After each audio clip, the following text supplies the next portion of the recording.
Shalom semuanya, selamat pagi, selamat siang, selamat sore, dan selamat malam untuk semua yang mendengarkan kembali channel YouTube kami.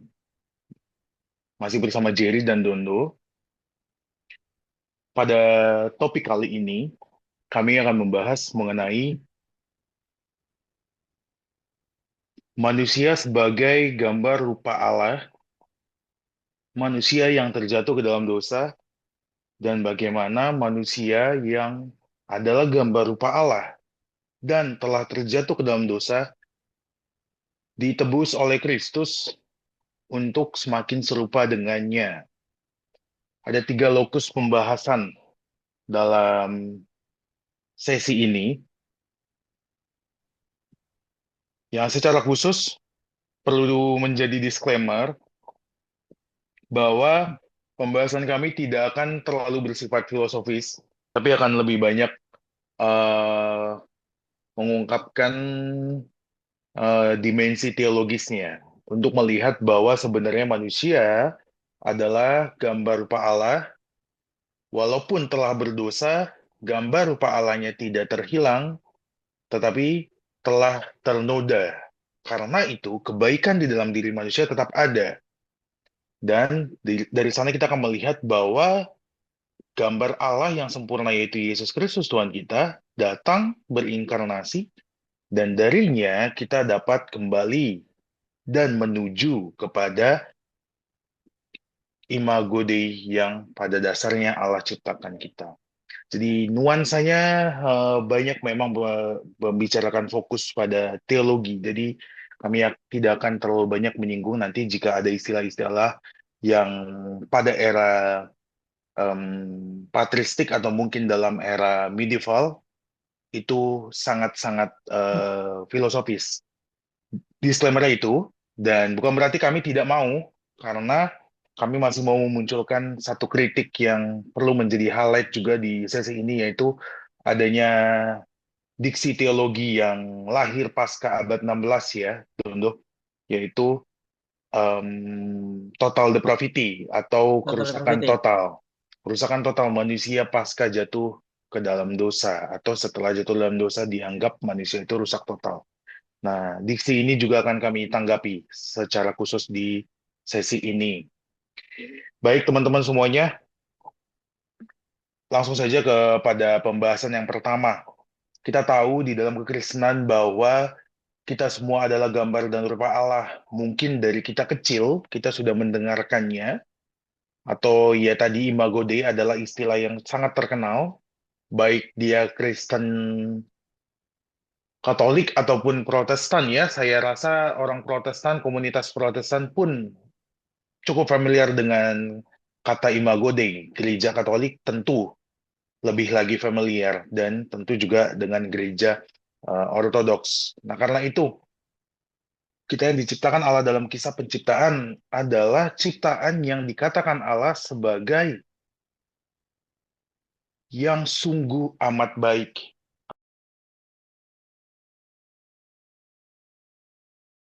Apakah layar terlihat, Dondo? Ya, Ya, thank you. layar terlihat. Nah, aman. Jadi, penciptaan yang Allah kehendaki itu bukan penciptaan yang dalam konteks ini, yang mau saya bahasakan itu penciptaan yang dalam arti setengah-setengah atau ada kurangnya.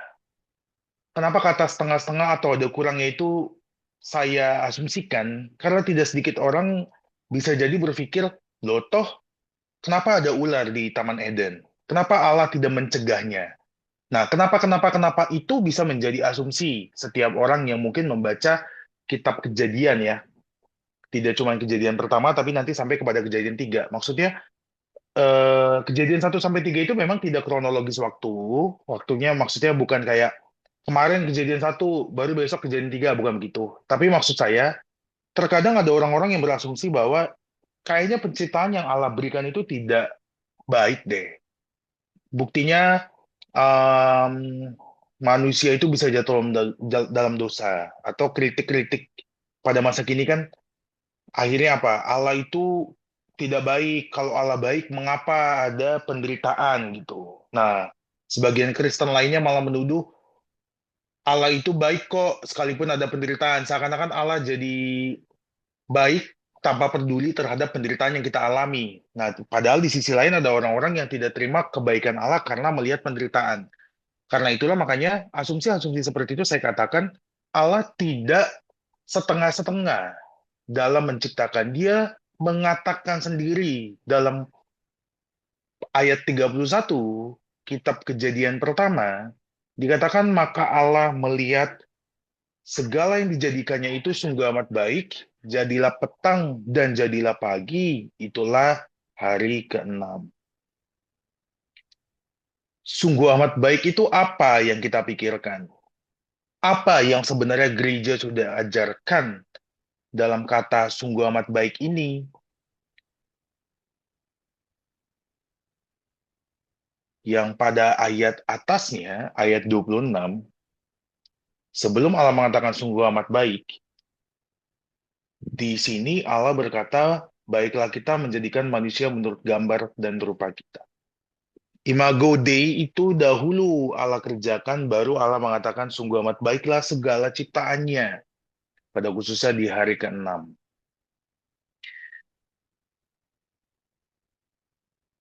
Sebaik apa keadaan kita saat itu? Dan apakah arti dari Imago Dei itu? Mari sama-sama kita menyoroti dari salah satu pernyataan yang sangat menarik dan sangat penting untuk kita simak bersama. Oke, saya memaparkan satu artikel dari Dicastery for the Doctrine of the Faith. Ini dari Gereja Katolik. Secara ofisial ya, ini ada di link yang ofisial vatican.va. Dengan judul Communion and Stewardship, Human Persons Created in the Image of God. Chapter 1, Human Persons Created in the Image of God. As the witness of Scripture, tradition, and the magisterium makes clear the truth that human beings are created in the image of God is at the heart of Christian revelation. Jadi kitab suci, tradisi, dan magisterium sangat clear bahwa kebenaran tentang keberadaan manusia, human beings, sebagai ciptaan, itu adalah image of God, itu adalah hati dari pewahyuan Kristen, Christian revelation. This truth was recognized and its broad implication expounded by the fathers of the church and by the great scholastic theologian. Jadi kebenaran ini juga terimplikasikan dan kita dapat temukan dalam para bapak gereja ya Don ya, and by the great scholastic theologian. Today, biblical scholars and theologians join with the magisterium in reclaiming and reaffirming the doctrine of the Imago Dei. Nah, apa Imago Dei itu? Setelah kita tadi dengarkan apa yang diwahyukan Allah dalam Kejadian pertama, sungguh amat baik. Siapakah yang sungguh amat baik itu? Disebutkan kita siapa itu menanyakan person. Tapi bukan cuma kita, segenap ciptaan Allah itu ya sungguh amat baik kondisinya. Seperti itu. Most exegetes today acknowledge that the theme of the Imago Dei is central to biblical revelation. Teks yang sama dengan yang tadi kita bacakan ya Don ya. Genesis Ya, pasal 1 ayat 1. 26. The theme is seen as the key. Jadi tema ini adalah dilihat sebagai kunci to the biblical understanding of human nature. Ini menjadi penting. Pengertian biblis terhadap natur manusia itu adalah Imago Dei. Ini juga menjadi nadi dari sesi ini. Nanti kami, Dondo, juga akan mencoba menanggapi bahwa Imago Dei itu adalah natur kita, key to the biblical understanding, and to all the affirmation biblical anthropology in both the Old and New Testament. For the Bible, Imago Dei constitutes almost a definition of man. Mystery of man cannot be grasped apart from the mystery of God. Jadi di poin nomor 7 pada bagian 1, human person created in the image of God. Di Castri menyatakan imago Dei itu adalah kunci memahami natur manusia yang secara biblis. Dari imago Dei lah kita dapat mendefinisikan bahwa misteri kita sebagai manusia itu juga berkaitan dengan misteri Allah. Pedagogi Kristen, pedagogi Kristiani, pedagogi gereja yang universal, gereja yang pada dasarnya itu tidak membuat sumber lain. Maksudnya tidak menegasikan sumber lain, tapi tidak mendasarkan sumber-sumber lain menjadi pedagogi dalam memahami manusia. Maksudnya bagaimana? Pada pemikiran masa kini, betapa banyak orang-orang yang berpikir manusia itu adalah apa ya? Saya agak menyinggung ini sedikit ya. Evolusi murni gitu ya, evolusi murni dari binatang gitu. Saya tidak mau menyebutkan siapa tokohnya, karena saya tidak major juga dalam teori evolusi. Maksud saya, pemikiran kontemporer itu bisa mengatakan manusia itu kemungkinan besar adalah murni dari evolusi binatang. Sedangkan nanti kita bisa melihat pernyataan Thomas Aquinas bahwa sebenarnya ini Thomas Aquinas adalah seorang teolog medieval ya. Tadi dikatakan di sini, Great Scholastic Theologian ini including adalah Thomas Aquinas ya Don ya. Ya, Ya, maksud saya di sini adalah gini, salah.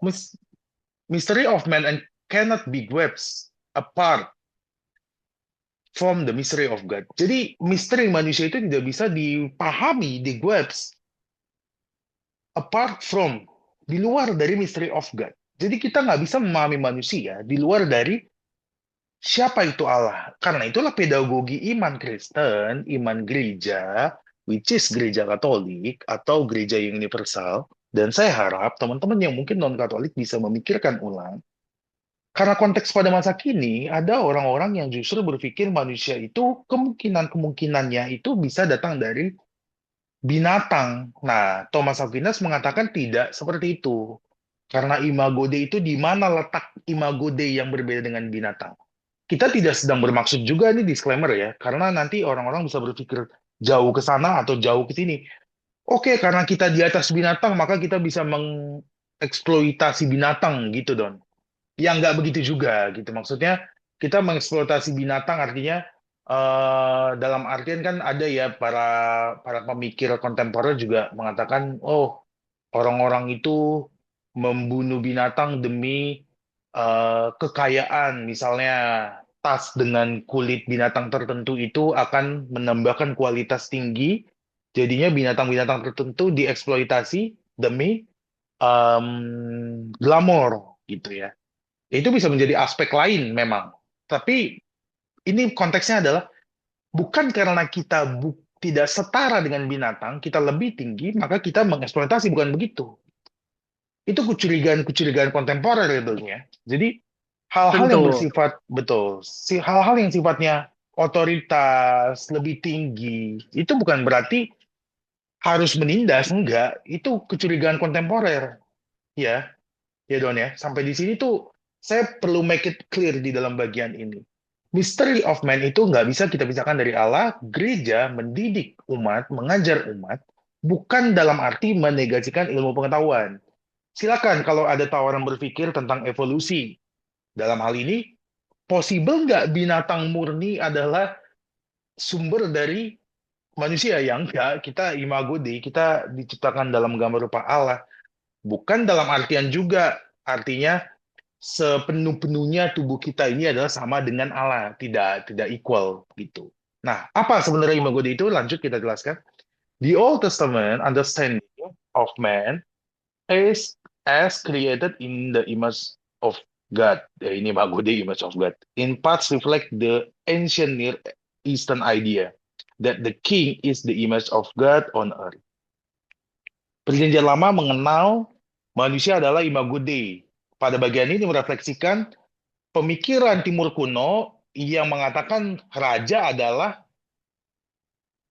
image of God. Old Testament itu ngomongin gini, bukan perjanjian lama yang memahaminya sama seperti Near Eastern idea, bukan. Yang mau dibilang sini, biblical understanding, jadi dalam dunia perjanjian lama, gitu kurang lebih bahasanya, Don ya. Dunia perjanjian lama beririsan dengan pemikiran Timur kuno yang menganggap imago Dei itu atau image of God itu adalah king, raja. Tapi Alkitab atau kitab suci, biblical understanding, however, is distinctive in extending the notion. Jadi berbeda dengan pemikiran Timur kuno dan extend lebih luas, dia mengatakan bahwa image of God itu include all men. Nah, semua orang. Sebagai tambahan dan kontras dengan pemikiran Timur kuno, pemikiran ini adalah yang Alkitab katakan manusia itu direct, not first of all to worship of the gods, tidak diciptakan untuk menyembah Allah-Allah atau dewa-dewa, tapi lebih ke cultivation of the earth, untuk menata atau mengerjakan bumi yang Allah ciptakan juga. Jadi cultivation of the earth. Genesis 2 ya, ayat 15. Silakan Dondo, saya mau mendengarkan sedikit tanggapan dari Dondo sejauh ini. Kurang lebih seperti apa tanggapannya tentang image of God atau imago Dei? Sebenarnya apa yang disampaikan oleh Jerry sudah cukup menjawab. Cuma ya kembali lagi ini sebagai bentuk penegasan ya. Kalau eh, pemahaman-pemahaman yang dipakai dalam manusia untuk menilai sesamanya gitu ya. Ini khususnya kita menilai sesama manusia karena kadang-kadang karena kadang-kadang begini, kekeliruan dalam memandang itu kerap kali terjadi gitu ya. Pertama, begini, soal soal teori evolusi tadi. Eh, seharusnya seharusnya kita pun juga mempertanyakannya. Gini, dalam dunia sosial kita aja, kita nggak mau dan nggak akan pernah mau disamakan dengan binatang. Nggak mau dan nggak akan pernah mau.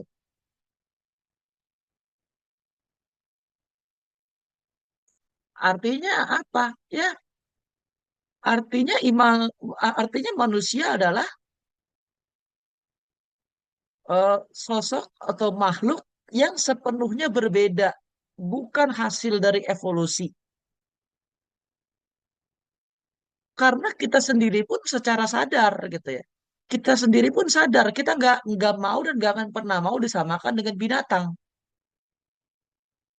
Siapa yang sudi dirinya disebut sama seperti binatang? Nggak mau. Tegas di sini ya. Jadi perihal evolusi, saya sendiri selaku manusia nggak setuju karena konsekuensi logis. Ya, konsekuensi logisnya adalah kalau kita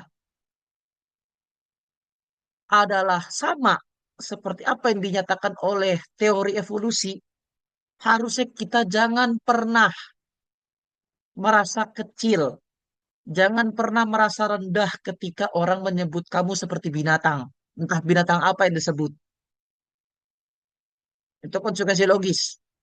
Baru yang kedua, soal imago Dei, gambar manusia. Manusia dari Allah ya, gambar Allah terhadap manusia. Dalam kitab suci dinyatakan tadi ya, baiklah kita, Allah berkata di sini, baiklah kita menciptakan manusia menurut gambar dan rupa kita. Hanya rupanya yang sama, tapi manusia bukanlah Allah. Iya, cuma satu yang diterima dari Allah itu dari manusia, ya. Itu cuma satu, sifat dan sikap.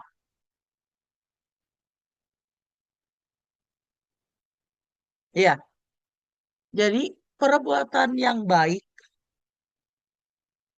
pikiran yang baik, begitu juga sebaliknya.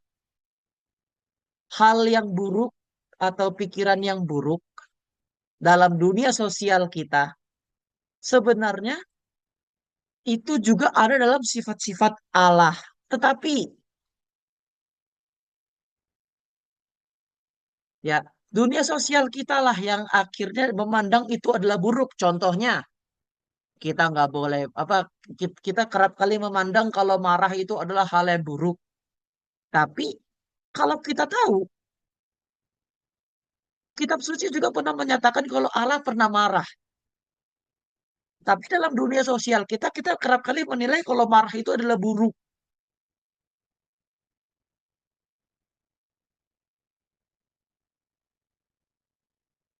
Gitu. Itu hanya sedikit contoh. Sisanya adalah baik, termasuk sifat sikap yang diwarisi oleh Allah lewat nafas. Ya, jadi ketika Allah memberi nafas itu, Allah juga menurunkan sifat sikapnya terhadap manusia yang terbuat dari tanah itu. Artinya apa? Kita manusia adalah gambar Allah. Iya, sifat dan sikap itu dari Allah. Kita juga punya apa? Kita juga punya cara berpikir, cara bertindak, cara mengambil keputusan. Itu semua juga adalah sifat sikap Allah.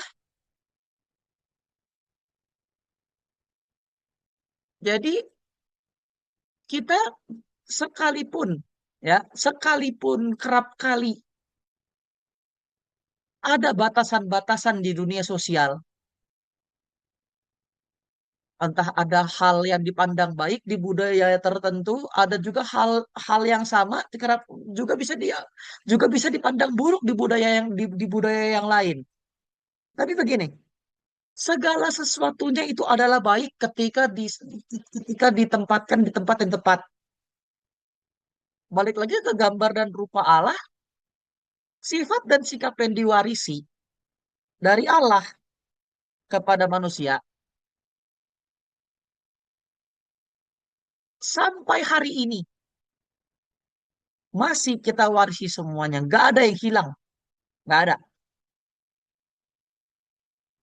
Sekalipun nanti ke depan ya di bahasan selanjutnya kita akan membahas kalau manusia telah ternoda gitu ya. Manusia itu telah ternoda. Nah, sekalipun manusia itu telah ternoda, sifat dan sikap yang diwariskan oleh Allah lewat nafas itu nggak hilang loh.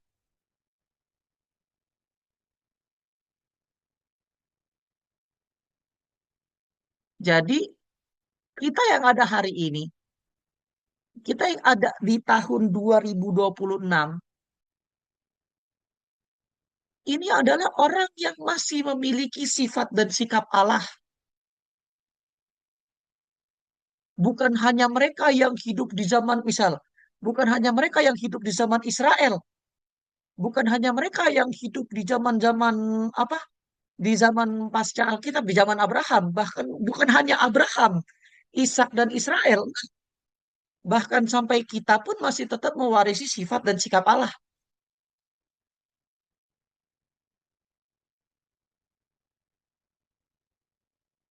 Oke, Jerry, mungkin dariku sekian. Oke, oke. Thank you. Penjelasan yang sangat baik bahwa kita mewarisi sifat dan sikap ya. Tentu artinya kehidupan kita itulah gambar rupa Allah itu. Dalam sifatnya, dalam kebaikan, dan apa yang kita kerjakan dalam kebudayaan bahkan gitu. Dalam setiap lokus kebudayaan itu terpancarkan juga adanya apa yang sebenarnya Allah katakan baik, walaupun nanti kita akan bisa jelaskan kondisi keberdosaan itu seperti apa. Oke, saya mau mengutip sebelum kembali ke artikel Dicastery tadi dari penjelasan Dicastery of Faith Vatikan tentang Image of God. Ada satu buku yang sangat eh, penting ya tentang apa yang Allah katakan baik itu, sungguh amat baik itu seperti apa. Harmoni Penciptaan dan Penebusan, ditulis oleh Yohanes Robini Marianto OP atau Romo Yohanes Robini. Nah, di dalam buku ini halaman ketujuh,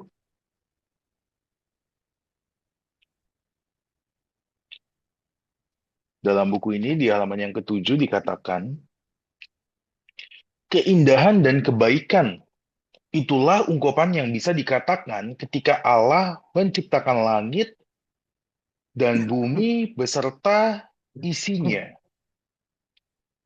termasuk manusia. Ungkapan semua amat baik tadi, sungguh amat baik, Kejadian 1:31, ungkapan itu bukan dari manusia.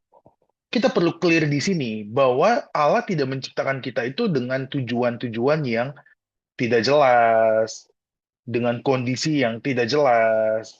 Tadi Dondo menjelaskan sifat dan sikap, imago dan nanti seperti apa lebih detail kita bisa pahami. Sebab itu Allah menciptakan dengan kejelasan menurut gambar rupanya, dan dia mengatakan dari mulutnya sendiri sungguh amat baik.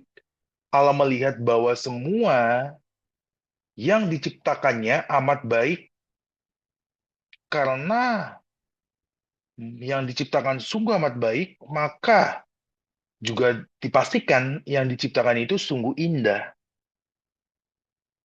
Sampai hari ini pun kita tahu, ini menurut Romo Robini masih dalam tulisannya, sampai hari ini kita tahu bumi yang diciptakan Allah itu masih indah dan untuk dinikmati itu masih sangat indah. Keindahan dan kebaikan itu ada karena ada keteraturan atau kosmos. Kosmos atau keteraturan. Romo Robini menjelaskan lagi, Kejadian 1 menggambarkan Allah menciptakan dunia serta isinya. Jadi Allah itu enggak dalam penciptaan baik, dalam kejatuhan rusak total, enggak begitu. Itu hal yang akhirnya jadi ngawur gitu. Sebentar baik, sebentar rusak. Jadi Allah itu random, enggak begitu. Sebab dia kekal. Keberdosaan kita pun nanti kita akan coba jelaskan seperti apa. Nah, jadi dia itu teratur gitu atau kosmos keteraturan. Kalau chaos itu ketidakteraturan. Kejadian 1 menggambarkan betapa teraturnya dan sistematisnya Allah menciptakan dunia serta isinya, termasuk kita manusia. Bahkan dalam penciptaan manusia terlihat kebijaksanaan dan kehebatan keteraturan ilahi tadi yang Dondo katakan sifat. Kebijaksanaan itu sifat ya teman-teman. Setelah menciptakan semua kondisi yang sudah siap untuk manusia tinggali, barulah Allah menciptakan manusia. Jadi saking sistematis ya dia ciptakan dulu alam semesta, baru dia taruh manusia di sana. Manusia lahir atau diciptakan berada setelah semuanya siap untuk manusia hidupi. Itulah keteraturan atau kosmos. Keteraturan itu juga lah, kosmos itulah yang disebut Allah sungguh amat baik.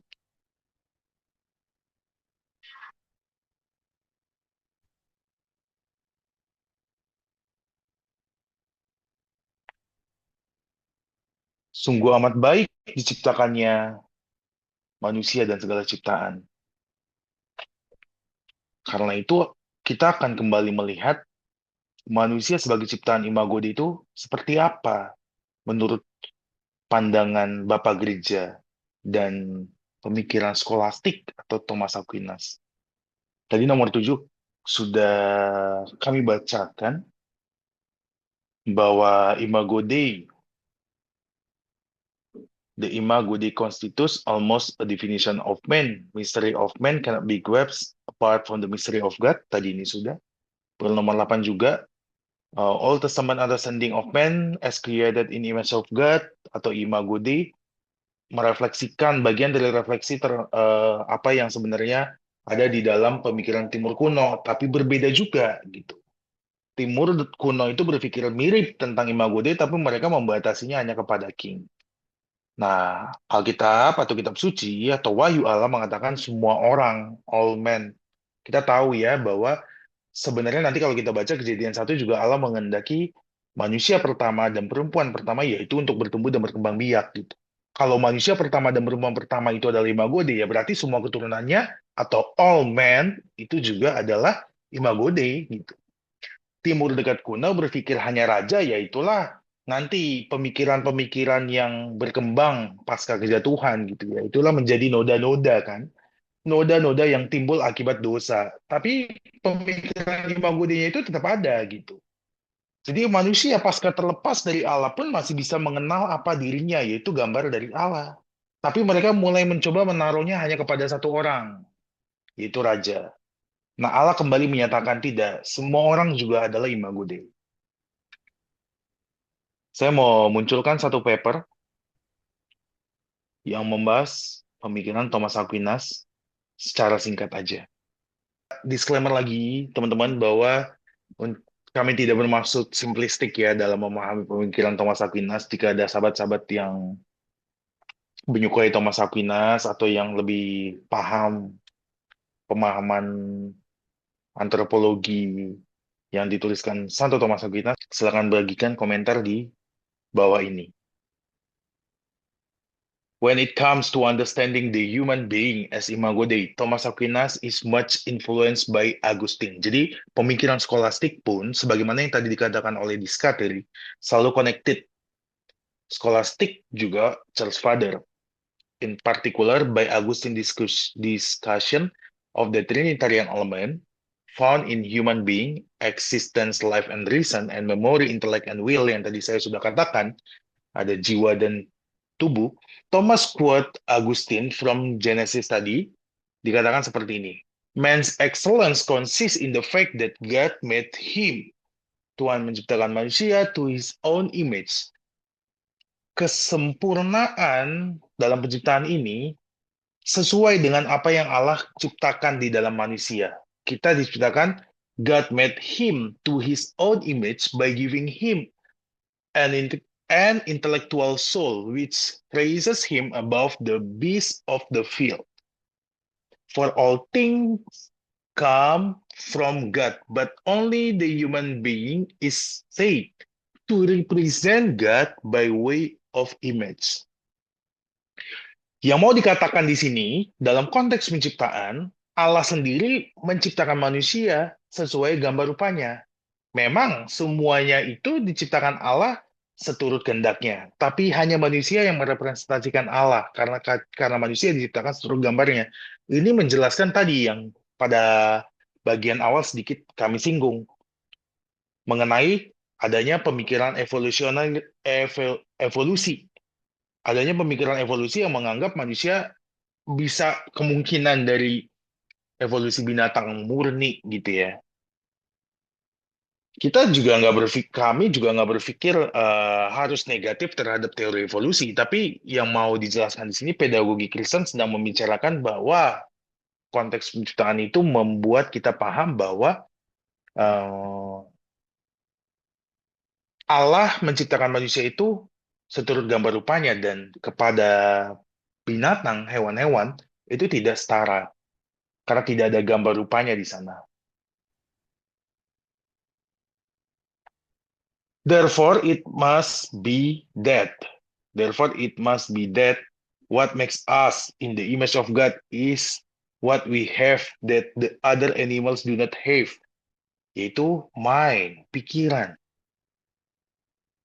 In the mind, we have a likeness of the Trinity, as there is a procession of the world as we understand and procession of love as we will. However, as there is only likeness to God as trace in the other animal, so there is only likeness as a trace in our animal nature, that is, everything about us except the intellectual soul. kecuali intelektual dari jiwa. Itu tadi dia mengikuti apa yang dikatakan oleh Santo Agustinus. Karena Agustinus membagikannya, ada jiwa, ada fisik. Nah, Thomas Aquinas itu secara sederhana yang mau kami sampaikan di sini, ngasih tahu kita ini dalam penciptaan berbeda dengan binatang. Dalam intellectual soul, dalam kondisi jiwa, manusia itu memiliki imago Dei. So we find in man a likeness to God by way of image in his mind, but in the other parts of his being by way of trace. Thomas insists that the image of God, Thomas Aquinas mengatakan image of God exists most perfectly in the act of the soul, dalam jiwa. For the soul is that which is most perfect in us, and so best image God. And the soul is and the soul in act is more perfect than the soul its potentiality. Following Aristotle, Thomas holds that we only know the essence of the soul by knowing its power. We only know the powers of the soul by knowing the habits of first principle. And we only know the habits of the first principle by reflecting on the acts of the soul and the object of those acts. As the Trinity is the static but a procession of the Son and the Holy Spirit, so the image of the Trinity in our soul consists of the active procession of word and love. Jadi dia mengaitkan keberadaan jiwa kita tergantung dengan apa yang aktif. We only know the powers of the soul by knowing the habit of the first principle. Jadi ada first principle yang menjadi keberadaan manusia, yaitu Allah. God exists most perfect in act of the soul. Dalam jiwa kita, Allah itu bekerja. Dia adalah first principle-nya. Ya ini agak complicated karena dia mengutip pandangan filsafat Aristotle juga. Sampai di sini, kita bisa melihat dengan clear bahwa para pemikir dari Bapak Gereja hingga para pemikir medieval atau abad pertengahan itu tidak pernah membuang image of God. Dan tentu juga dalam hal ini kami perlu juga clear mengatakan para pemikir abad 16 juga tidak serta-merta membuangnya. Tidak serta-merta membuangnya, tapi menjadi masalah ketika kita akan membahas selanjutnya adalah kondisi manusia setelah jatuh di dalam dosa.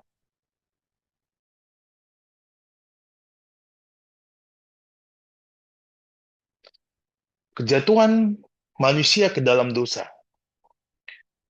Apakah membawa kita ke dalam kerusakan total?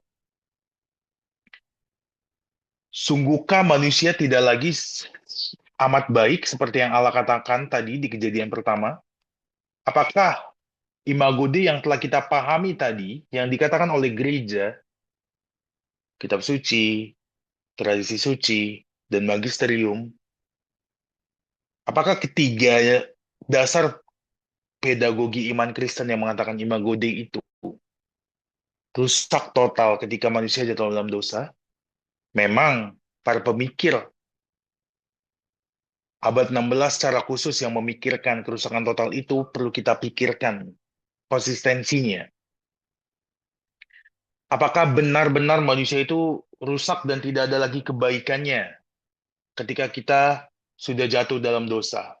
Sekarang saya akan share satu artikel. Artikel ini dituliskan dalam konteks pemikiran Calvinis dan berimplikasi pada salah satu komunitas di daerah Manado ini ya. Dondo. Motoling Ya, Lolombuan itu Manado ya. Oke. motoling Manado. Iya, jadi disclaimer artikel ini bukan untuk dicerca, bukan. Kami ingin mengungkapkan adanya pemikiran yang harus kita pertanyakan. Mengapa kita harus percaya? Mengapa percaya terhadap pemikiran seperti ini? Sedang gereja sendiri konsisten dalam berpikir. Apa sih pemikiran ini?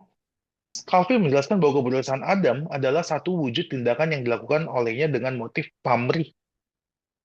serta ingin menempatkan diri pada posisi yang lebih daripada apa yang telah ditentukan baginya. Jadi Adam itu dianggap mau menaikkan dirinya melampaui apa yang sudah ditetapkan bagi dirinya.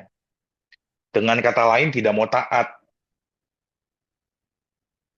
Ini Yohanes Calvin halaman 58, halaman 59. Quotation-nya dari Institutio, tapi terbitan BPK Gunung Mulia. Saya akan nanti membacakan Institutio dari terbitan Momentum, yang menurut pemikiran para Calvinis Indonesia, konservatif Calvinis Indonesia yang terbitan Momentum ini lebih strict ke dalam apa yang Calvin katakan. Menurut beberapa para konservatif Calvinis ya, bukan saya. Calvin menjelaskan bahwa sebagaimana kehidupan rohani dari Adam adalah ketika ia hidup setia bersama Tuhan, demikian pula kematian jiwanya. Perhatikan, Calvin menjelaskan bahwa sebagaimana kehidupan rohani dari Adam adalah ketika ia hidup setia dengan Tuhan, demikian pula kematian jiwanya merupakan akibat jiwanya mati, dikatakan di sini ya. Kematian jiwanya adalah akibat dari keterpisahan dengan Tuhan. Hal ini kemudian bukan hanya berimbas pada diri Adam secara pribadi, melainkan membawa kebinasaan kepada seluruh keturunannya dengan dirusaknya tertib langit dan bumi. Jadi tadi, ketika ada kosmos, keteraturan, jadi bumi dan langit pun jadinya chaos. Gitu. Tidak lagi indah. Rusak ya, rusak di sini tuh total, karena dia menggunakan diksi-diksi kematian. Dan teman-teman semua, atau ada pendengar yang berpikir atau yang berkomunitas di komunitas Calvinis, saya juga mau perlu kasih tahu bahwa sebenarnya Calvinisme itu juga tumpang tindih dalam memahami rusak total ini. Ya Don ya, Ya, mereka tuh nanti ada membuat pembenaran bahwa, oh enggak, manusia masih berbuat baik, dan itu disebut common grace atau wahyu umum. Kalau saya pertanyakan lagi, ini semakin membuat mereka itu tidak punya identitas gitu. Yang mana hmm. sebenarnya yang menjadi acuan dalam memahami manusia gitu. Karena itu kami membawakan sesi ini untuk ngasih tahu. Gereja memiliki acuan yang jelas. Imago Dei jatuh, yaitu bernoda karena dosa, dan nanti Imago Dei itu dikembalikan dengan adanya Kristus. Dan kita semakin hidup serupa dengan Kristus, atau dalam bahasa timur gereja disebut theosis. Nah, di sini tuh diksinya itu sangat sangat sangat keras ya Don ya. Membawa bahkan cenderung kebinasaan. bahkan cenderung kejam sih. Betul. Jadi jiwanya nih, dikatakan demikian pula kematian. Baru membawa kebinasaan. Menurut Calvin, kita tidak rusak atau berdosa oleh karena keburukan yang kita ambil dari orang. Jadi kita itu enggak karena orang lain, melainkan kerusakan itu bahkan sudah terjadi sejak dalam rahim seorang ibu. Ini ngomongin original sin ya. Original sin sebenarnya ya gereja setuju. Tapi diksinya itu bukan yang rusak-rusak total begini. Maka dari itu, kita yang dihasilkan dari benih yang cemar, semuanya lahir ternoda dan tertular oleh dosa. Jadi, kalau dibahasakan tuh gini, ini tuh sebenarnya masih ada sedikit persen dari ajaran gerejanya ya, yaitu original sin ya, Don ya. Gitu. Disclaimer juga, kami berdua tidak sedang membuang original sin. Tidak mungkin kami membuangnya. Nggak mungkin, Kalau nggak mungkin. betul. Tapi yang mau dikasih tahu di sini, tulisan ini sebenarnya konsisten dengan pemikiran dasar Calvin. Nah, apa pemikiran dasar Calvin? Ya, saya ikutin dulu deh sebelum kita panjang ke tulisan ini. Nanti kita balik lagi ke tulisan ini. Ya, ini semoga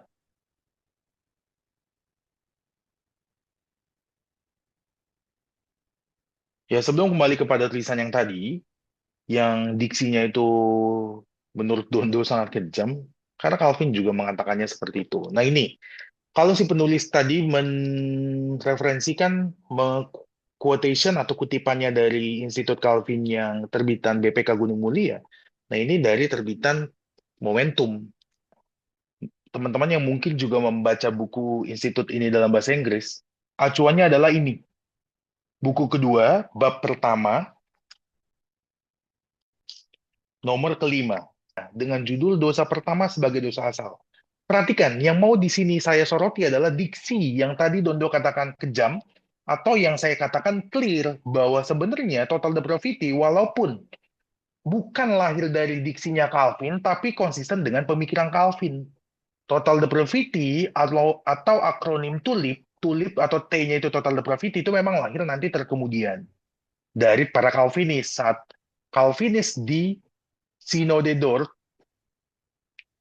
di Belanda itu ya Don ya Ya, sidang sedang Dort Belanda, betul. sedang menghadapi Jacob Arminius. Jacob Arminius juga seorang Calvinis.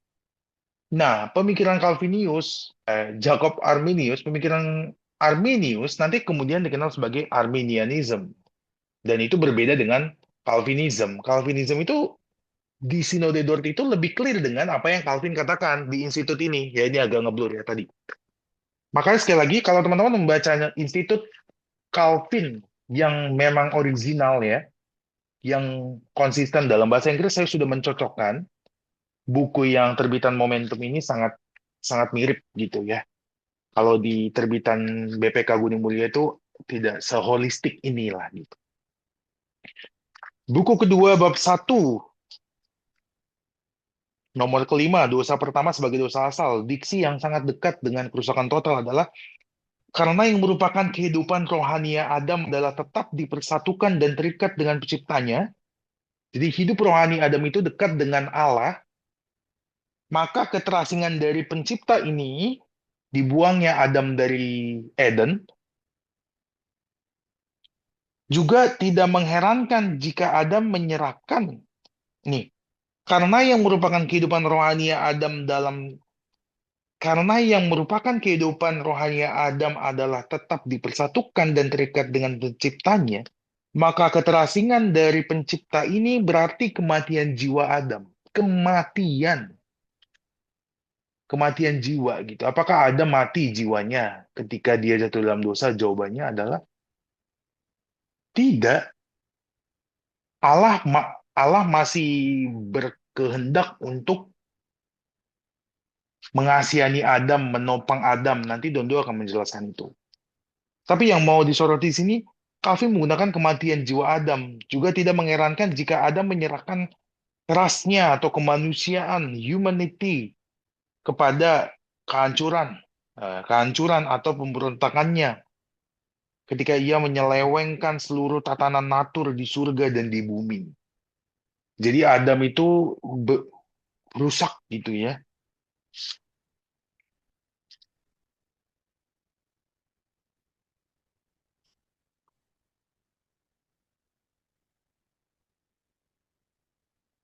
Lalu bab kedua,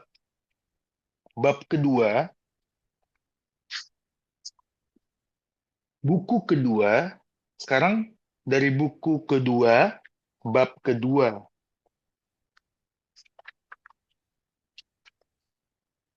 Sekarang di buku kedua, bab kedua, nomor pertama.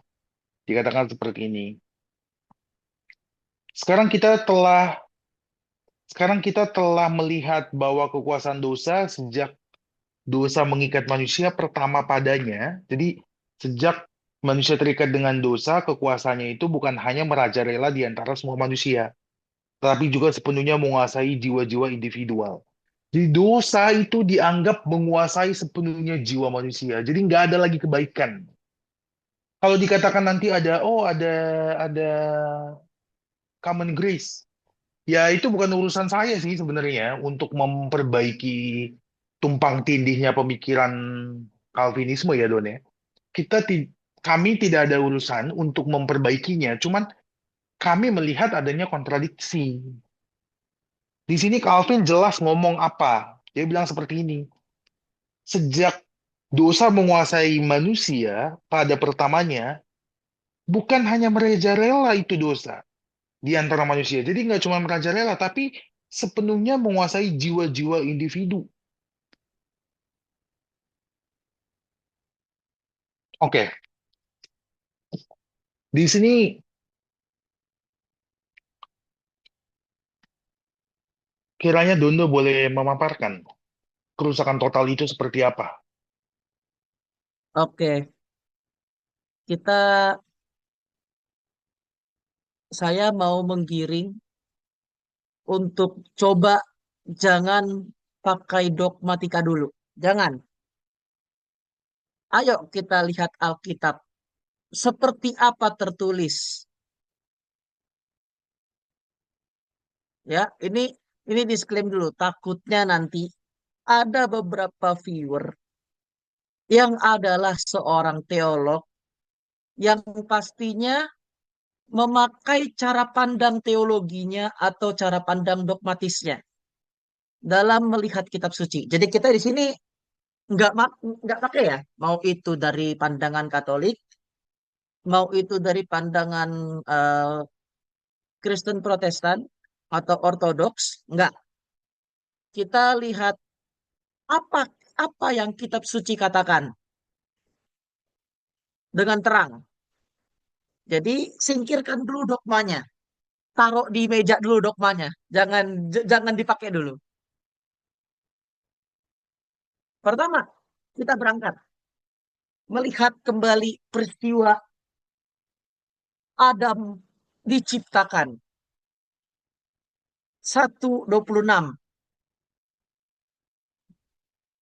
Manusia diciptakan oleh Allah menurut gambar dan rupanya.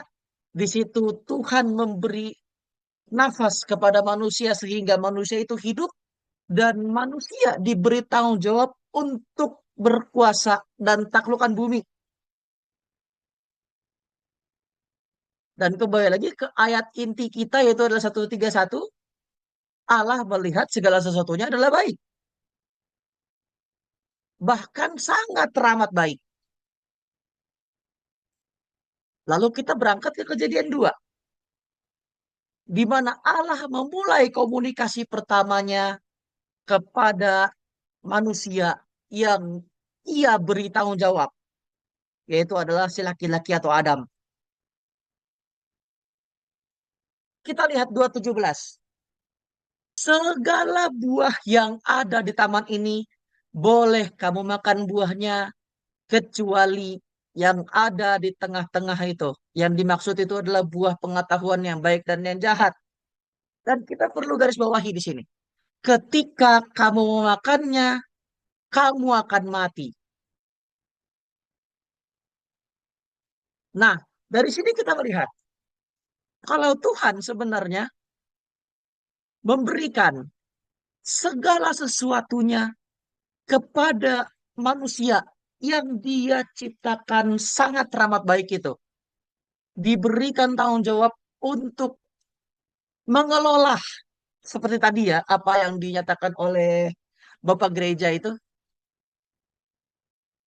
Tuhan memberikan manusia tanggung jawab untuk mengelola bumi.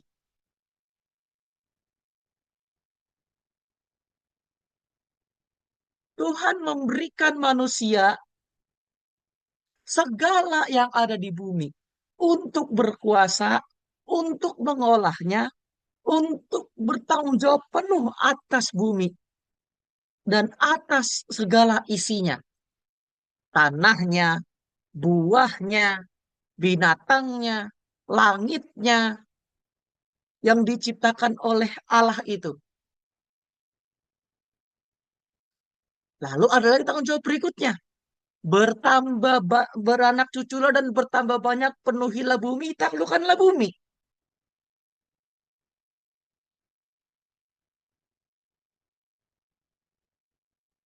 Ini bukan berbicara soal, oh, seks itu nikmat, bukan. Ini berbicara soal tanggung jawab dan seks itu adalah tanggung jawab. Jadi tujuan manusia, apa tujuan Allah atas manusia untuk bertambah banyak penuhi bumi itu adalah tanggung jawab yang memang harus manusia pikul. Bukan nikmat, bukan. Itu tanggung jawab. Lewat 2:17, di situ dinyatakan, ketika engkau memakannya, engkau akan mati. Nah, tetapi ketika kita melihat kejadian 3, ketika manusia sudah tercela karena melanggar perintah 2:17, apa iya manusia mati? Tentu tidak. Manusia masih saling tuduh-tuduh di situ. Hawa menyalahkan ular. Sorry. Adam menyalahkan Hawa. Hawa menyalahkan ular. Masih terjadi saling tuding di situ. Manusia tidak sepenuhnya mati. Tapi apa yang terjadi pada manusia? Manusia sadar bahwa dirinya telanjang. Manusia sadar, matanya terbuka, dan mereka melihat bahwa diri mereka telanjang, tidak mengenakan sehelai kain pun. Yang Allah artikan sebagai tercela, sebagai berdosa, najis, hina. Tetapi, apakah ia Allah diam ketika melihat itu semua?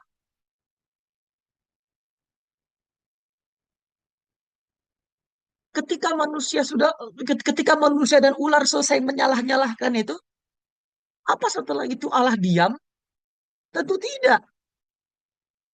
Coba kita lihat 3:21 ayat pasal 3 ayat 21. Nah, ini 21. Firman Tuhan berkata, manusia itu memberi nama Hawa kepada istrinya sebab dialah yang menjadi ibu semua yang hidup.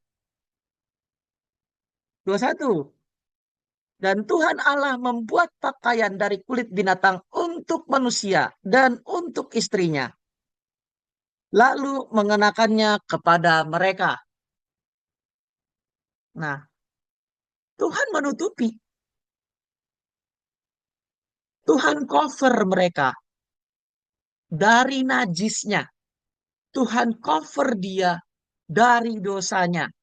Tuhan cover dia dari keterhinaannya di hadapan Allah sebelum dibuang.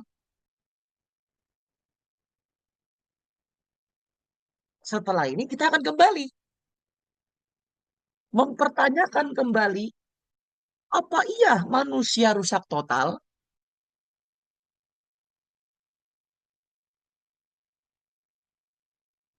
Coba kita pikirkan di sini. Apa iya ketika setelah kita melihat ini Allah yang buat, ini Allah yang buat, ini Allah yang bertindak. Kalau memang kita berangkat pada pikiran yang Calvin katakan tadi, kita harus sepakat bahwa benci dosa dan Allah telah menganggap manusia itu najis. Artinya Allah tidak akan pernah mau menyentuh manusia lagi karena manusia sudah najis hina. Ini konsekuensi logis. Tapi faktanya kitab suci menyatakan ini. Tuhan masih bekerja untuk manusia yang dilihatnya sudah najis, hina, tercela. Masih bekerja lah.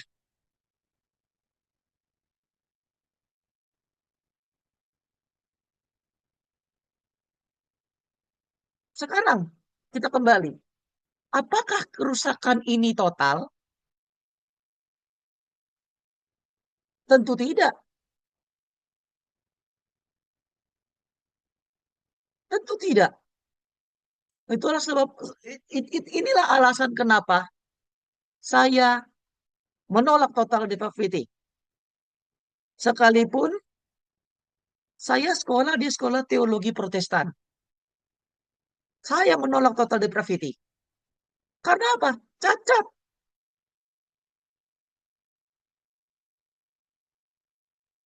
Kalau kita berangkat kepada konsekuensi logis, Allah benci dosa. Ini konsekuensi logis. Allah benci dosa, artinya adalah manusia tidak akan pernah layak lagi untuk bersekutu dengan Allah, untuk bersama-sama dengan Allah, seperti tadi yang dinyatakan dalam institusio ya, itu benar-benar menyatakan betapa hinanya, betapa najisnya, betapa tidak berharganya lagi manusia ketika manusia itu sudah jatuh dalam dosa.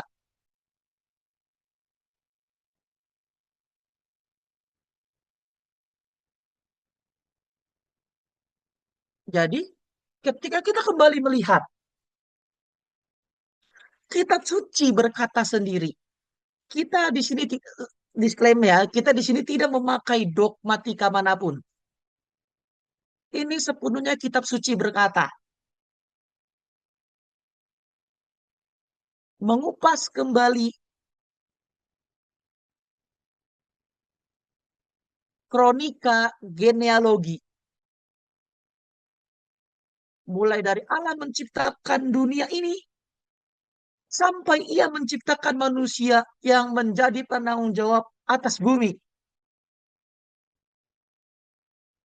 Sampai akhirnya manusia berdosa, manusia tercela, dan yang kita lihat adalah ini dia. Allah masih tetap bekerja atas manusia.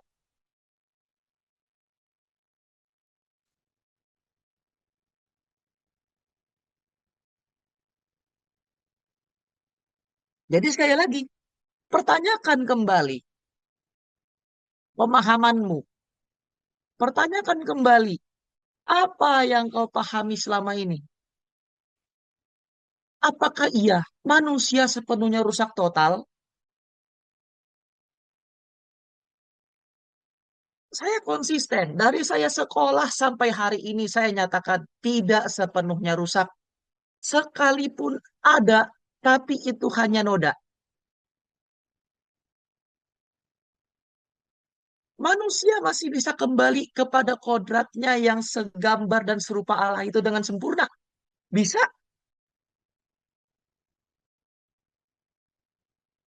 karena kita sudah punya contoh hidup yang bisa melakukan itu semua.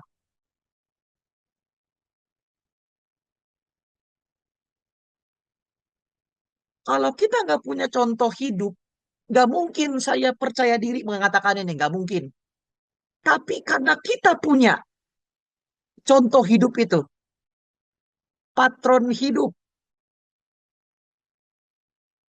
bagaimana hidup supaya kita bisa menggapai imago Dei, perfecto imago Dei, ya, pergambar apa gambar Allah yang perfect.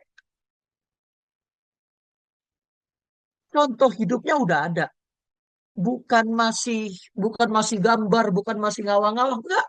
Contoh gambarnya udah ada. Kita tinggal ikutin aja.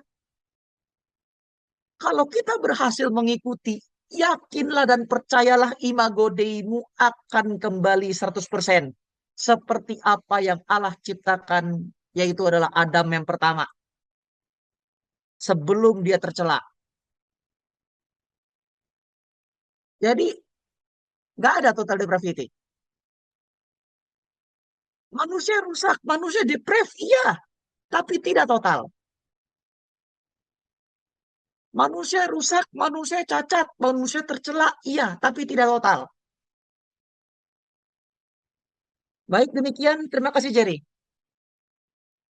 Oke, Dondo, sangat menarik ya, ketegasan yang sebenarnya perlu kita apresiasi, tapi tentu juga mungkin teman-teman ada yang menyoroti beberapa rasa yang Dondo katakan tadi. Kita bisa kembali kepada Imago Dei 100% tentu, tapi itu akan kita gapai sepenuhnya dalam dalam kesempurnaan kekal.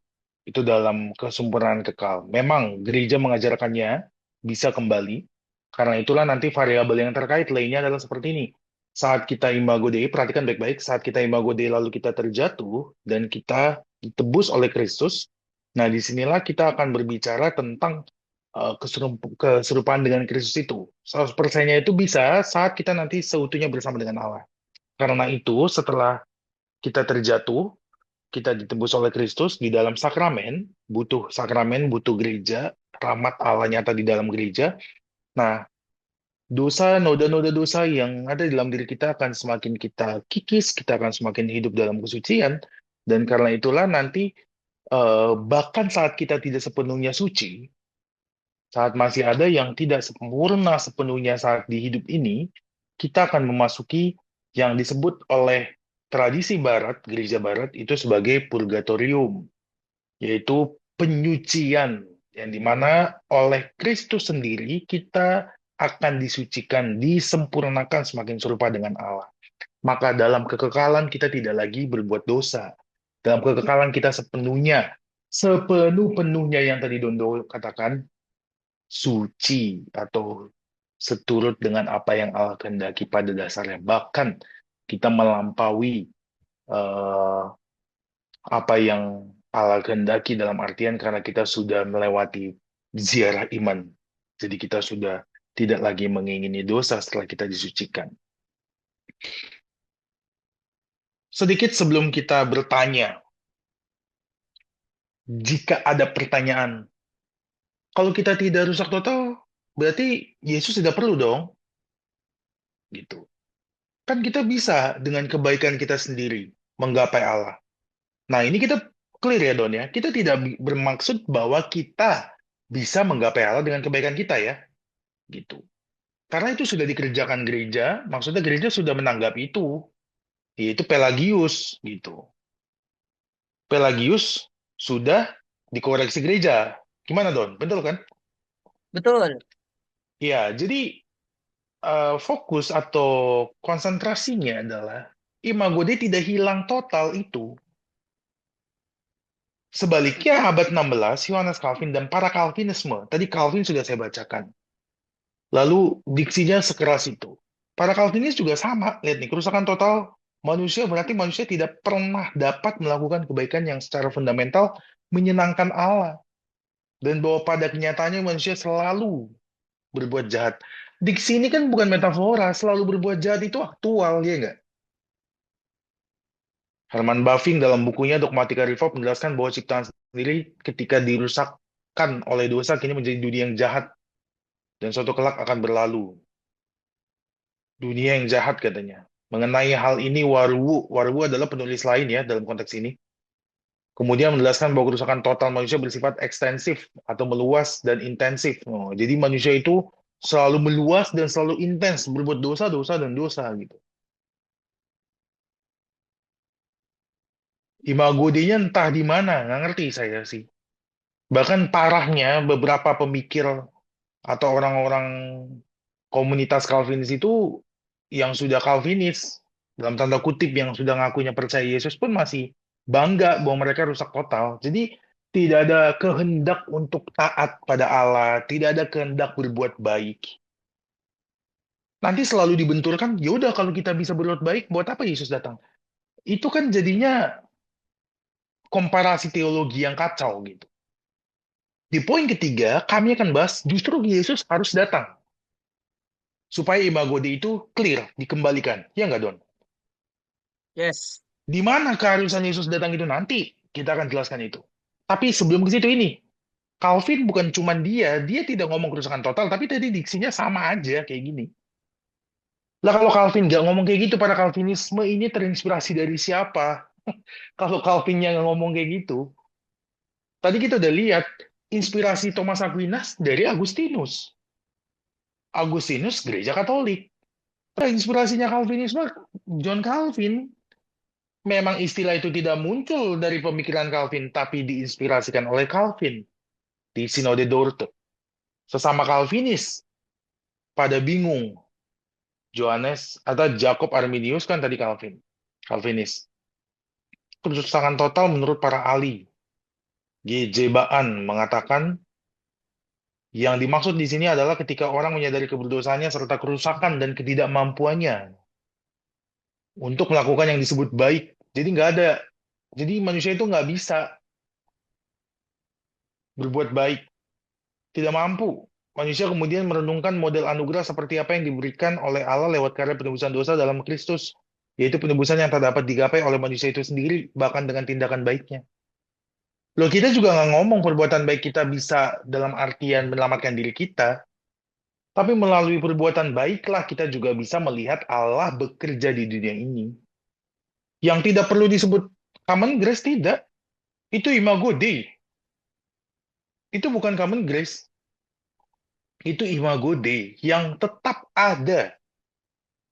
Yang dalam hal ini tercampurlah dengan dosa yang telah merasuki kita. Sama kayak tadi, Imago Dei masih ada di dalam pemikiran Timur kuno kan, Don? Diskateri, Diskateri Vatikan mengatakan itu. Ya ini disebutkan dalam poin 8 ini. Semuanya itu tadi. Imago Dei masih ada di pemikiran Near Eastern idea. Pemikiran Timur kuno itu masih ada. Ancient Near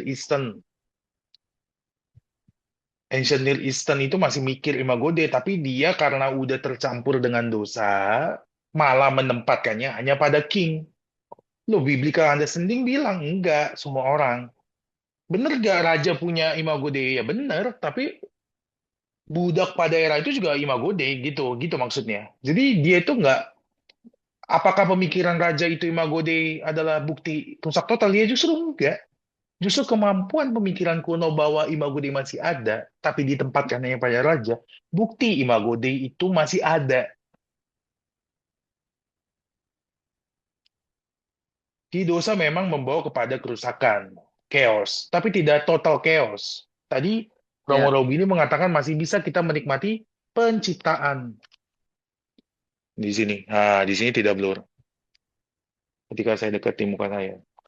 Jadi di buku ini Romo Robini mengatakan masih bisa kita menikmati kosmos, keteraturan, keindahan yang Allah katakan nanti. Sungguh amat baik itu masih ada. Tapi memang ada dosa juga. Adanya eksploitasi alam, adanya kemiskinan akibat sistem yang rusak, politik yang kotor, sistemik. Dosa-dosa sistemik. Tapi juga ada kebaikan-kebaikan sistemik.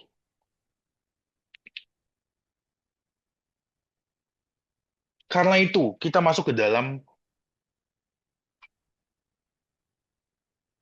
lokus ketiga dari sesi ini.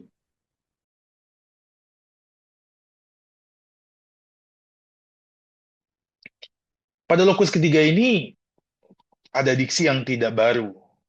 Dan ini selalu diksi yang gereja katakan. Dan berkaitan dengan sakramen.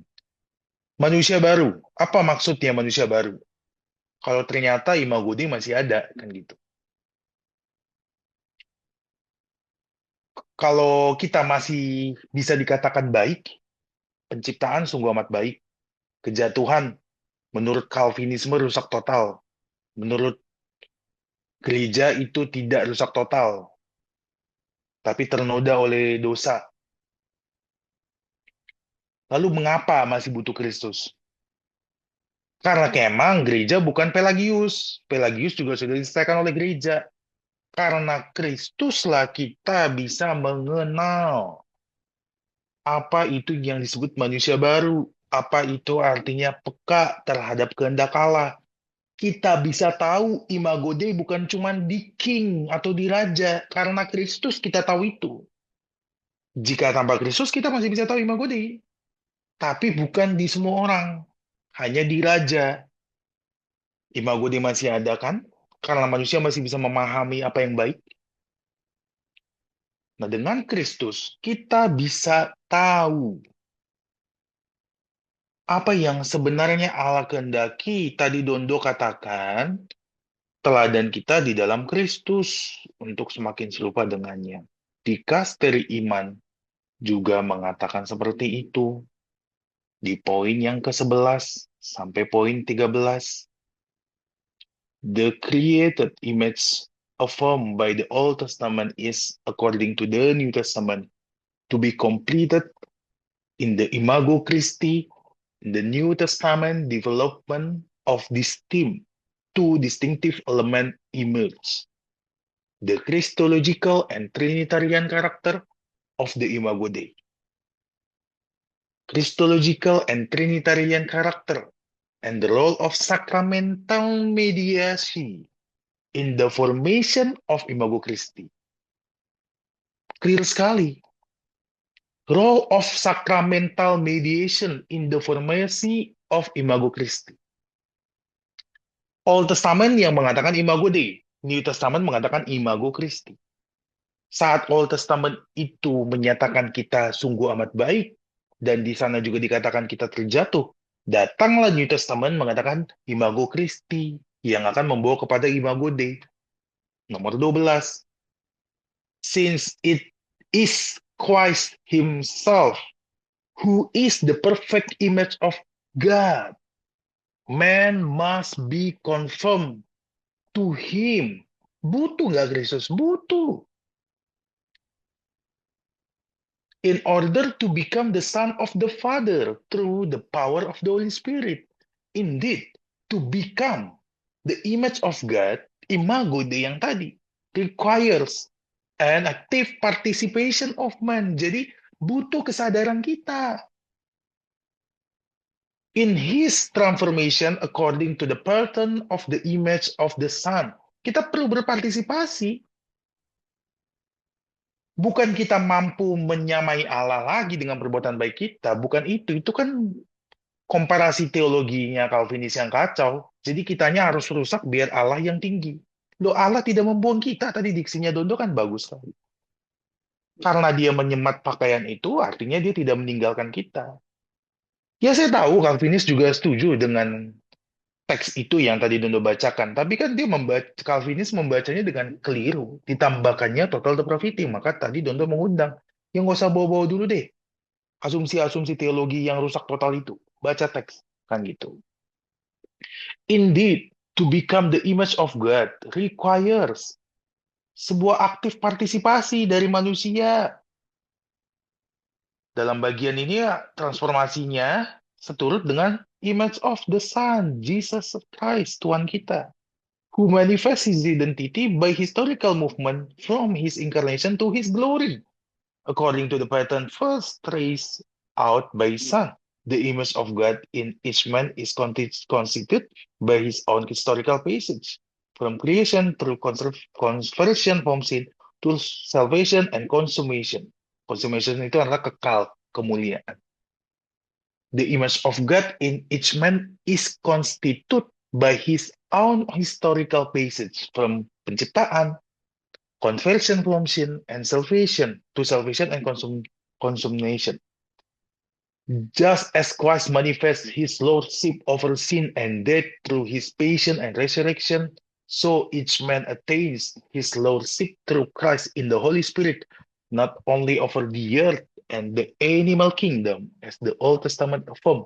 Tidak lagi hanya melampaui dunia dan tadi kan kisah penciptaan kan, Don?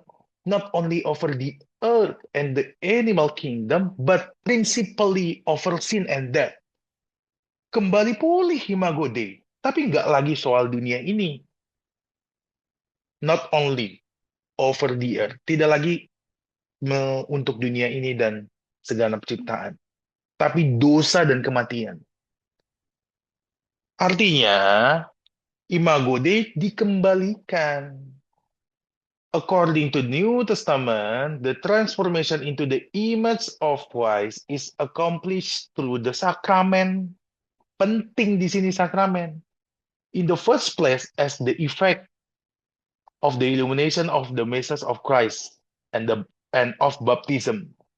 Communion with Christ is a result of faith in Him, and baptism through which one died to old man through Christ and put on new man. Jadi lalu melalui baptisan, communion with Christ itu nyata kita mati di dalam Kristus dan hidup baru di dalam Dia. New man, manusia baru. Penance, the Eucharist, and the other sacrament confirm and strengthen us in this radical transformation according to the pattern of Christ's passion, death, and resurrection. Perlu berarti dong, Kristus datang sangat. Created in the image of God and perfected in the image of Christ. Ini dia kuncinya. Diciptakan di imago Dei. Ya kan? Created in the image of God and perfected in the image of Christ by the power of Holy Spirit in the sacrament. Perhatikan di dalam sakramen bukan dengan kekuatan kita, tapi kita meresponi Allah karena kita punya kehendak. Nah, pembagian kehendak, jiwa, fisik, itulah tadi secara teknis antropologis yang Aquinas mengutip Aristotle. Filosofikal, teknis secara diksi. Ya, memang kami tidak mendalami itu dulu saat ini, karena lokusnya adalah sesi ini tentang teologi. Setelah membaca kembali apa yang Dikasteri Iman katakan, ada satu buku yang sangat bagus, The Doctrine of Deification in the Greek Patristic Tradition, Norman Russell. Jadi, untuk sampai kepada imago Christi, setelah kita terjatuh, kita butuh sakramen. Dan itu karya Allah dan respon kita sebagai manusia yang tidak rusak total. Saat kita sudah melalui sakramen, dibentuk semakin serupa dengan imago Christi, maka apa yang menjadi gaya hidup kita? The doctrine of deification. Maka ada ajaran tentang theosis. Jadi deification itu adalah theosis atau pengilahian. Jadi kita sedang membahas dulu nih, apa sih pengilahian? Pengilahian itu, bapak-bapak gereja menyebutkan deification, pengilahian, theosis. Deification in the Syriac and Latin tradition. Ephraim the Syrian, Ephraim the Syrian,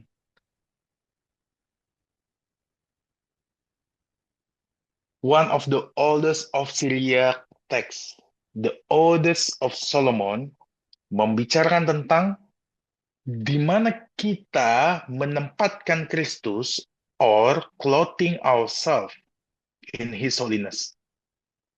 Menempatkan diri kita di dalam kekudusannya. Karena kita masih imago Dei, kita tidak rusak total, kita masih bisa sadar untuk meresponi Allah. But it is Ephraim the Syrian, an exact contemporary of Athanasius. Jadi dia satu era dengan Athanasius. He gave us divinity, we gave him humanity. He gave us divinity, we gave him humanity adalah pernyataan Santo Irenaeus. Tapi Ephraim Syriac ini extend the idea of exchange in original way to include God's self-communication into the anthropomorphic image of Scripture. He clothed himself in our language so that he might clothe us in his mode of life. Itu dari tradisi Syria. Ini Yes. dari West Syria tradition, Syrian Orthodox. Bagus sekali ini. It is Philocetus, however, who developed this theme in his Tractus Tres de Trinitate et Incarnatione. It is Philoxenus, however, who develops this theme. Theme ini adalah theosis. Di dalam tulisannya ya, Tractus Tres de Trinitate et Incarnatione, Philoxenus declares that the purpose of the incarnation, Christus, is to make us children of the Father and gods in heaven. Semakin ilahi, membuat kita anak-anak Allah, dan theosis diilahikan nanti di surga. He become man, Jesus become man, so that we should become sons and gods. We become sons and gods by baptism. Konsisten dong, dikasteri gereja Katolik dan tradisi Syriak Timur, Ortodoks Syria, konsisten dengan sakramen menjadi jalannya. Because the Word who is God, because the Word who is God wish to make human into children of God. We confess that He was emptied, become flesh. Dia mengosongkan dirinya menjadi tubuh and was completely inhominate in order to recreate the entire human being in Himself. And because He became human in us, we too have been deified, being theosis and become children of Father. Terakhirnya, menurut As for his contemporary Cyril Alexandria, the deification of human being is the purpose for which the word became incarnate and is appropriated by them through baptism. Agustin juga konsisten sekali bahwa deification itu adalah purpose for which the word, tujuan.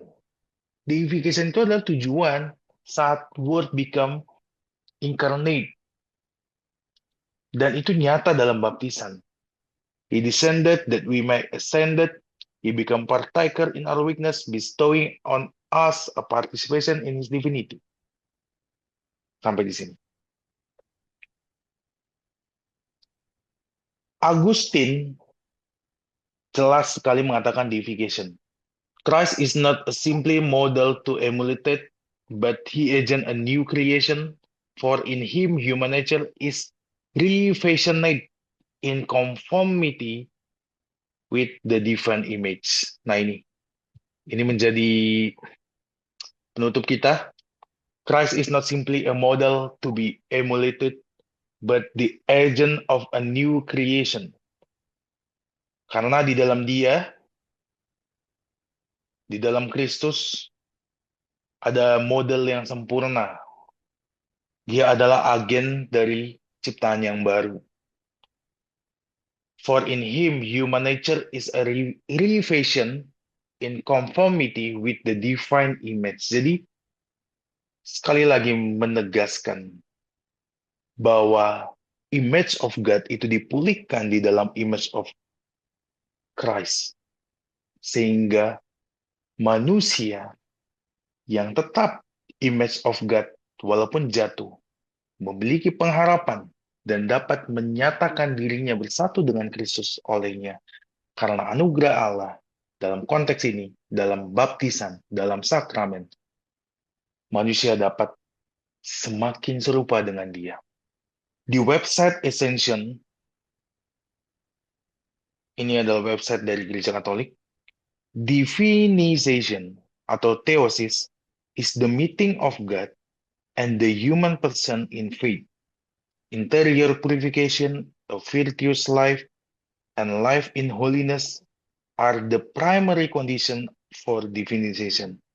For union with him, kembali lagi Kristus, who is the source of holiness, purity, and perfection. Nah, yang mau saya katakan di sini, teosis itu kembalinya kita kepada apa yang Allah kehendaki. Sebagai penutup ini ya, Don, sekalian. Habis Ya, habis saya, Dondo akan menyatakan penutupnya. Dari tulisan tadi kita baik. jelas memahami banyaknya sumber-sumber timur dan barat, gereja ortodoks dan katolik, akan teosis. Kita semakin diilahikan, kita semakin hidup suci, pure, dan perfect. Karena itu adalah kehendak Allah sejak penciptaan.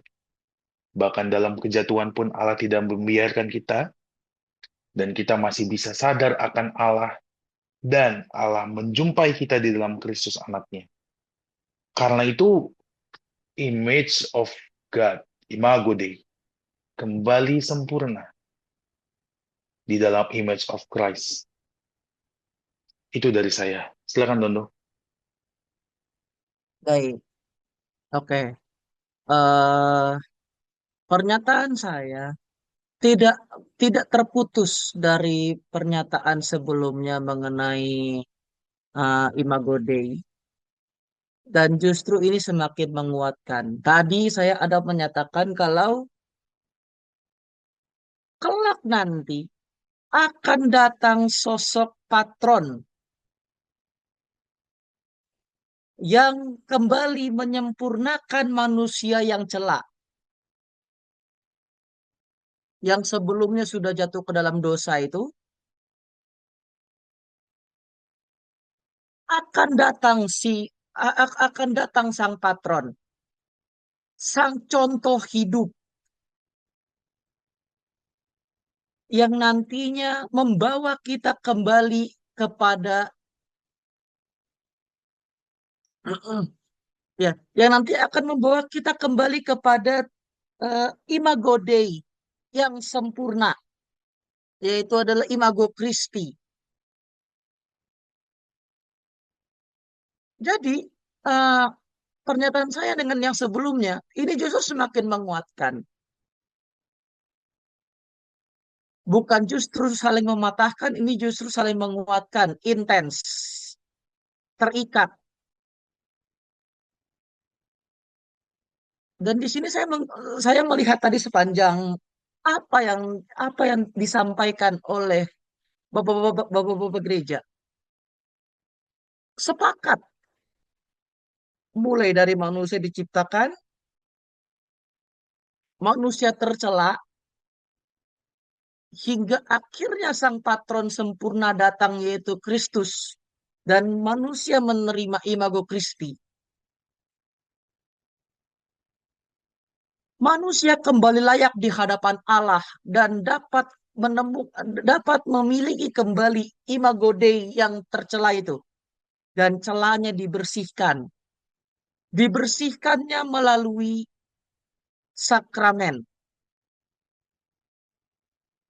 Sakramen itu membersihkan celah manusia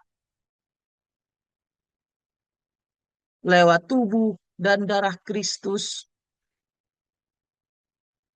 Kita disatukan bersama-sama dengan Kristus lewat baptisan.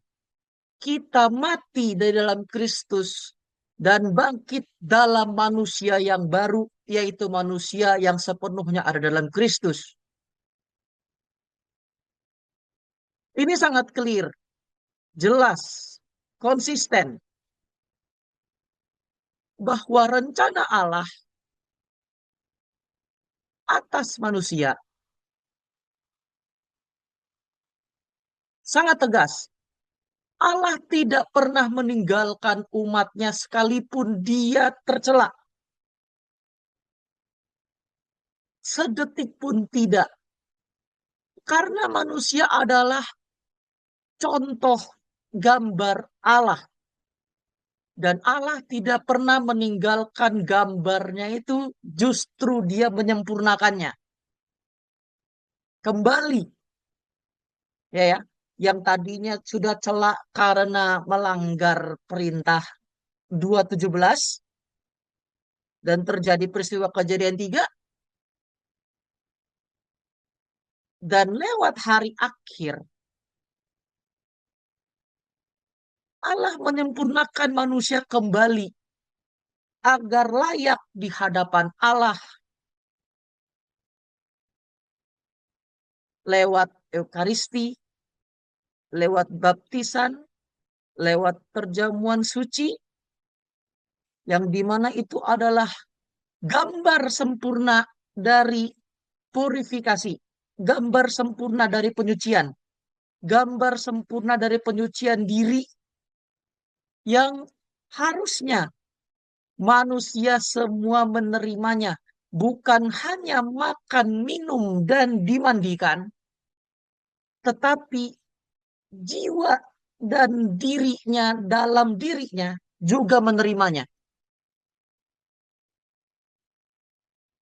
Jadi bukan hanya bicara fisik ketika melihat, oh, dalam baptisan kita dimandikan, dalam baptisan kita dibersihkan tubuh kita, dalam uh, perjamuan suci itu kita diajak untuk makan roti dan minum anggur agar menjadi satu tubuh bersama dengan Kristus. Kita bukan hanya memahami secara teorikal, tapi kita juga merasakannya secara imani. Inilah perjalanan rohani sejati dalam Kristus. Dan ini adalah contoh yang sangat sempurna. Terbukti dari betapa konsistennya gereja mempertahankan ajaran ini. Dan sesungguhnya kita layak menerimanya. Itu adalah teosis. Itu tadi, kita layak menerima teosis. Karena pada dasarnya, teosis itu sudah ada dalam cerminan Adam. Tetapi sayangnya Adam tercela. Lewat Kristus, teosis kita bisa gapai kembali.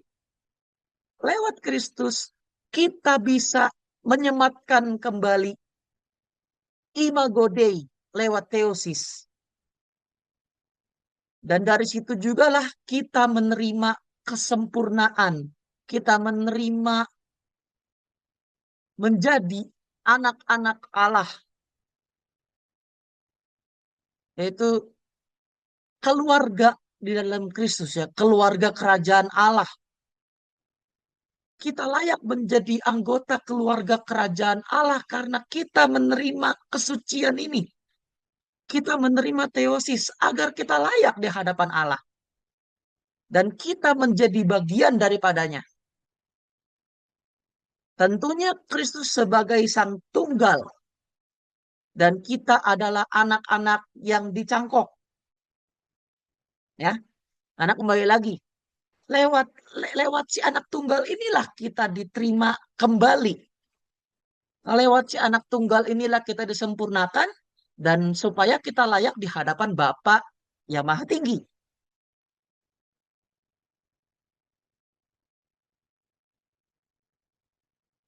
Terpujilah nama Kristus, Allah di tempat yang maha tinggi. Haleluya. Amin. Terima kasih untuk penjelasannya, Dondo. Dan teman-teman semua, kita sudah sampai di akhir sesi. Kiranya sesi ini dapat membawa kita memikirkan kembali apa yang kita percaya sebagai manusia, apa yang kita percaya sebagai manusia baru, secara khusus sebagai image of God, yang dibarui di dalam image of Christ, imago Dei di dalam imago Christi. Saksikan terus channel kami dengan subscribe, like, dan berikan komentar yang objektif, yang dapat membangun. Kami akan selalu menunggu dan akan menanggapi tanggapan teman-teman semua. Karena itu, damai Kristus beserta kita. Sampai bertemu lagi di sesi selanjutnya. Sampai jumpa lagi.